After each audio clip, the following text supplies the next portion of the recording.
ಹುಳಿ ಇಲ್ವಾ?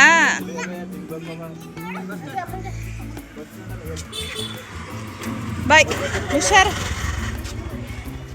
Hi guys, welcome back to my channel. ಎಲ್ಲರೂ ಹೇಗಿದ್ದೀರಾ? ಚೆನ್ನಾಗಿದ್ದೀರಾ ಅಂತ ಅಂದ್ಕೊತೀನಿ. ಫಸ್ಟ್ ವಿಡಿಯೋನ ನೋಡಿದ್ದೀರಾ, ಕ್ಲಿಪ್ಪಿಂಗ್ಸ್ನ. ಅಂದರೆ ನಮ್ಮ ಅತ್ತಿಗೆಗೆ ನಾಳೆ ಡೆಲಿವರಿ ಇರೋದ್ರಿಂದ ಇವತ್ತು ಮಂಗಳವಾರ ಮಧ್ಯಾಹ್ನ ಅವರು ಅಡ್ಮಿಟ್ ಆಗೋಕ್ಕೆ ಹೋಗ್ತಾ ಇದ್ದಾರೆ. ಅದರೊಂದು ಕ್ಲಿಪ್ಪಿಂಗ್ಸ್ನ ನಾನು ಆ್ಯಡ್ ಮಾಡಿದ್ದೀನಿ. ಮತ್ತು ಇದು ಕೋತಿ.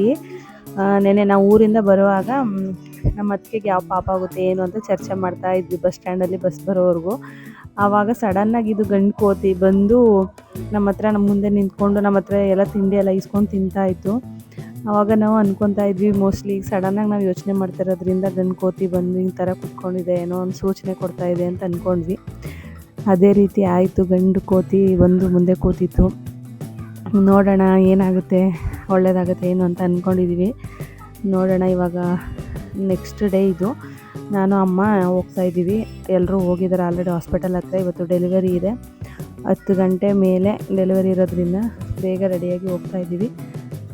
ನಾನು ಅಪ್ಪ, ಅಮ್ಮ, ನಿಹಾರಿಕಾ ಮತ್ತು ಪಾಪು ಅಮ್ಮ ಜೊತೆ ಹೋಗ್ತಾಯಿದ್ದೀವಿ. ಆಲ್ರೆಡಿ ಅಣ್ಣ ಮತ್ತು ನಮ್ಮ ಅತ್ತಿಗೆ, ಅವ್ರ ಅಮ್ಮ, ಅವ್ರ ಆಂಟಿ ಎಲ್ಲರೂ ಹಾಸ್ಪಿಟಲಲ್ಲಿ ಇದ್ದಾರೆ. ಅದಕ್ಕೆ ನೆನ್ನೆನೇ ಹೋದ್ರು ಅವ್ರ ಜೊತೇಲಿ. ನಾವು ಇವಾಗ ಹೋಗ್ತಾಯಿದ್ದೀವಿ, ಆಟೋ ಮಾಡ್ಕೊಂಡು ಹೋಗ್ತಾಯಿದ್ದೀವಿ. ಡೆಲಿವರಿ ಎಷ್ಟೊತ್ತಿಗಾಗುತ್ತೋ ಏನೋ, ಯಾವ ಪಾಪ ಆಗುತ್ತೋ ಅನ್ನೋ ಕ್ಯೂರಿಯಾಸಿಟಿ ತುಂಬ ಇದೆ. ನೋಡೋಣ. ನೆನ್ನೆ ತಾನೇ ಸೂಚನೆನೇ ಸಿಕ್ಕಿದೆ ಒಂದು ಸ್ವಲ್ಪ, ಅದು ಕೋತಿ ಬಂದಿರೋದ್ರಿಂದ.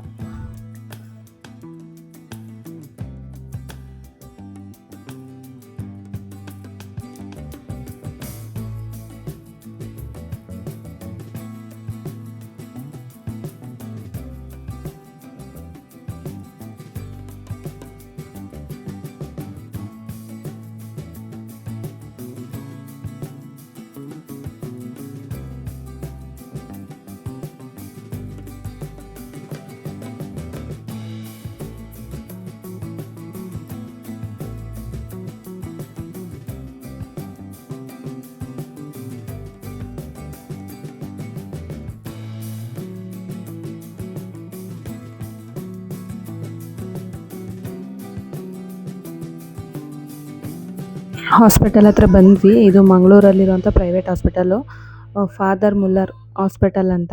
ಇಲ್ಲಿಗೇ ಸೇರಿಸಿರೋದು, ಪ್ರೈವೇಟ್ ಹಾಸ್ಪಿಟಲ್ಗೇ. ನೋಡೋಣ. ಇವಾಗ ಹೊರಗಡೆ ಹೋಗ್ತಾ ಇದ್ದೀವಿ. ಇನ್ನೂ 11 ಗಂಟೆ, 10:30, 11 ಗಂಟೆ ಆಗುತ್ತೆ ಡೆಲಿವರಿ ಅಂತ ಹೇಳಿದರೆ. ವೆಯ್ಟ್ ಮಾಡ್ತಾ ಇರಬೇಕು ಇವಾಗ. ಅಣ್ಣ ಮತ್ತು ಆಂಟಿ, ಅವ್ರ ಅಮ್ಮ ಎಲ್ಲರೂ ಅಲ್ಲಿದ್ದಾರೆ. ನಾನು ಹೋಗೋಣ ಅಂತ ಅಂದ್ಕೊಂಡಿದ್ದೀನಿ. ಒಳಗಡೆ ಬಿಡ್ತಾರೋ ಏನೋ ಗೊತ್ತಿಲ್ಲ. ಪಾಸ್ ಕೊಟ್ಟಿದ್ದಾರೆ. ಒಬ್ಬರು ಅಥವಾ ಇಬ್ಬರನ್ನ ಒಳಗಡೆ ಬಿಟ್ಕೊತಾರಂತೆ. ಇಲ್ಲಿ ಮಿಕ್ಕಿದವರೆಲ್ಲ ಹೊರಗಡೆ ವೆಯ್ಟ್ ಮಾಡಬೇಕು.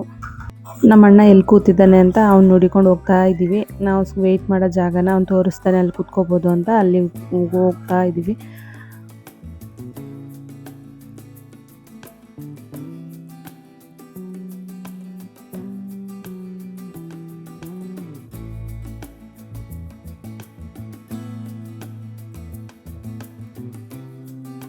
ನಾವು ಹಾಸ್ಪಿಟಲ್ಗೆ ಬಂದಾಗ 9 ಗಂಟೆ ಆಗಿತ್ತು. ಬಟ್ 10 ಗಂಟೆ ಮೇಲೆ ಅಂತ ಹೇಳಿದರು.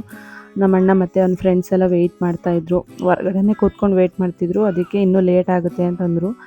ಇಲ್ಲೇನೇ ಹಾಸ್ಪಿಟಲ್ ಒಳಗಡೆ ಚರ್ಚ್ ಇದೆ ಅಂತ ಅಂದರು. ನಮ್ಮ ಅಪ್ಪ ನೋಡಿದ್ರಂತೆ ಮೊದಲೇ, ಅಂದರೆ ನೆನ್ನೆನೇ ಅಡ್ಮಿಟ್ ಮಾಡೋಕ್ಕೆ ಬಂದಾಗ ನೋಡಿದ್ರಂತೆ. ಅದಕ್ಕೆ ಅಲ್ಲಿಗೆ ಹೋಗ್ಬಿಟ್ಟು ಬರೋಣ ಬನ್ನಿ ಅಂತ ಕರ್ಕೊಂಡು ಹೋಗ್ತಾಯಿದ್ದಾರೆ.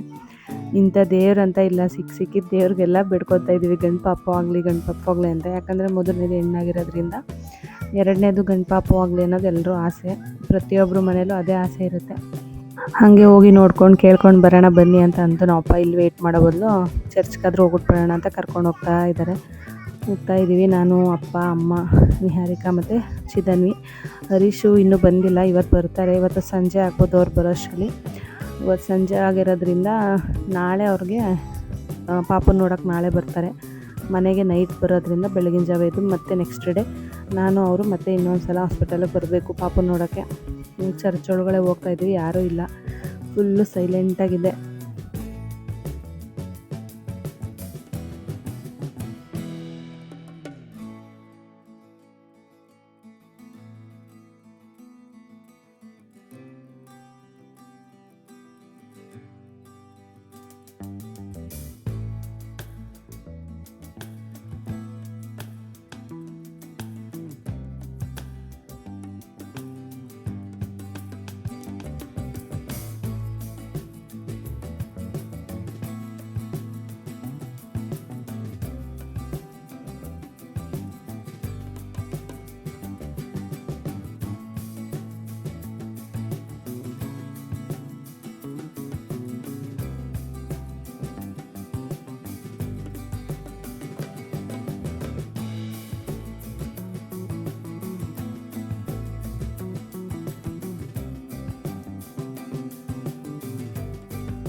ಚರ್ಚ್ಗೆ ಹೋಗಿ ಪ್ರೇ ಎಲ್ಲ ಮಾಡಿಕೊಂಡು ಅಪ್ಪ ಅಮ್ಮಂದು ಮತ್ತು ಮಕ್ಕಳದೆಲ್ಲ ಫ್ಯಾಮಿಲಿ ಫೋಟೋಸ್ ಎಲ್ಲ ತಗೊಂಡು ಬಂದು ಇವಾಗ ಇಲ್ಲಿ ಕೂತ್ಕೊಂಡು ವೆಯ್ಟ್ ಮಾಡ್ತಾ ಇದ್ದೀವಿ. ವೆಯ್ಟ್ ಮಾಡೋದು ಅಂದರೆ ತುಂಬ ಕಷ್ಟ.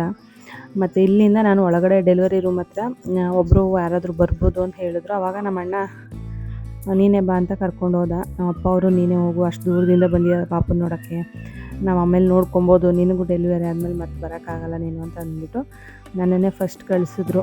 ಇವ್ರನ್ನ ಬಿಟ್ಬಿಟ್ಟು ನಾನು ಒಳಗಡೆ ಹೋಗಿದ್ದೆ. ತುಂಬ ಹೊತ್ತಿಂದ ಕಾದು ಸಾಕಾಯಿತು. 10:45ಗೆ ನಮ್ಮ ಅತ್ತಿಗೆಗೆ ಡೆಲಿವರಿ ಆಯಿತು. ಪಾಪುನ ಆಚೆ ಕರ್ಕೊಂಡು ಬಂದು ತೋರಿಸಿದ್ರು, ಗಂಡು ಪಾಪು ಆಗಿದೆ ಅಂತ ಹೇಳಿದ್ರು. ತುಂಬ ಅಂದರೆ ತುಂಬಾ ಖುಷಿಯಾಯಿತು. ನಾವು ಅದನ್ನೇ ಕೇಳ್ತಾ ಇದ್ವಿ, ಗಂಡು ಪಾಪು ಆಗಬೇಕು ಅಂತ. ಎಲ್ರಿಗೂ ಅಂದರೆ ತುಂಬ ಖುಷಿಯಾಯಿತು. ಹೆಣ್ಣು ಪಾಪು ಆಗಿದ್ರೂ ಖುಷಿ ಆಗ್ತಿತ್ತು, ಬಟ್ ಗಂಡು ಪಾಪು ಆಗಿರೋದ್ರಿಂದ ಇನ್ನೂ ತುಂಬ ಜಾಸ್ತಿ ಖುಷಿಯಾಯಿತು. ಎಲ್ಲರೂ ಅಂದ್ಕೊಂಡಂಗೆ ನಮ್ಮ ಅಪ್ಪ ಅಂತೂ ತುಂಬ ಆಸೆ ಪಟ್ಟಿದ್ರು, ಗಂಡು ಪಾಪುನೇ ಆಗಬೇಕು ಅಂತ. ಎಲ್ಲರ ಆಸೆಯಿಂದ ಗಂಡು ಪಾಪು ಆಗಿದೆ. ನಮ್ಮ ಮನೆಗೆ ವಾರಸ್ದಾರ ಬಂದಿದ್ದಾನೆ. ಅದು ಮಂಗಳೂರಲ್ಲಿ ಹುಟ್ಟಿರೋದು. ನಮ್ಮ ನಿಹಾರಿಕಾ ಪಿರಿಯಾಪಟ್ಟಣದಲ್ಲಿ ಹುಟ್ಟಿದ್ದು, ಬಟ್ ಇವನು ಮಂಗಳೂರಲ್ಲಿ ಹುಟ್ಟಿದ್ದಾನೆ. ತುಂಬ ಕ್ಯೂಟಾಗಿ ನಮ್ಮ ಅಣ್ಣನ ಥರನೇ ಸೇಮ್ ಇರೋದು. ನೋಡಿಕೊಂಡು ಮನೆಗೆ ಬಂದ್ವಿ. ನಾಳೆ ಅವ್ರನ್ನ ಅಂದರೆ ನಾರ್ಮಲ್ ವಾರ್ಡ್ಗೆ ಶಿಫ್ಟ್ ಮಾಡೋದು, ಅದರಿಂದ ಅಲ್ಲಿ ಜಾಸ್ತಿ ಹೊತ್ತು ಇರೋಕ್ಕಾಗಲಿಲ್ಲ. ಪಾಪನ ನೋಡಿಕೊಂಡು ಬಂದುಬಿಟ್ವಿ. ಮಕ್ಕಳನ್ನ ಆಟ ಆಡಿಸ್ಬೇಕಲ್ಲ, ಇವ್ರನ್ನೆಲ್ಲ ಕಟ್ಕೊಂಡು ಅಲ್ಲಿ ಆಟ ಆಡೋಕ್ಕಾಗಲ್ಲ, ಡಿಸ್ಟರ್ಬ್ ಆಗುತ್ತೆ ಅಂತ ಬೈತಾರೆ. ಅದಕ್ಕೆ ಮನೆ ಹತ್ರ ಕರ್ಕೊಂಡು ಬಂದು ಇಲ್ಲಿ ಆಟ ಆಡೋಕೆ ಬಿಟ್ಟಿದ್ದೀವಿ. ಇದು ಒಂದು ಪುಟ್ಟ ವ್ಲಾಗ್ ಆಗಿರುತ್ತೆ, ಡೆಲಿವರಿ ವ್ಲಾಗು. ನಿಮ್ಮೆಲ್ಲರ ಜೊತೆ ಶೇರ್ ಮಾಡ್ಕೋಬೇಕು ಅಂತ ಅನಿಸ್ತು, ಅದಕ್ಕೆ ಶೇರ್ ಮಾಡಿದ್ದೀನಿ. ಈ ವಿಡಿಯೋ ಇಷ್ಟ ಆಗಿದ್ರೆ ಪ್ಲೀಸ್ ಲೈಕ್ ಮಾಡಿ, ಶೇರ್ ಮಾಡಿ ಮತ್ತು ಕಮೆಂಟ್ ಮಾಡಿ. ಮತ್ತೆ ವಿಡಿಯೋದಲ್ಲಿ ಸಿಗ್ತೀನಿ. ಅಲ್ಲಿವರೆಗೂ take care, bye bye, thank you.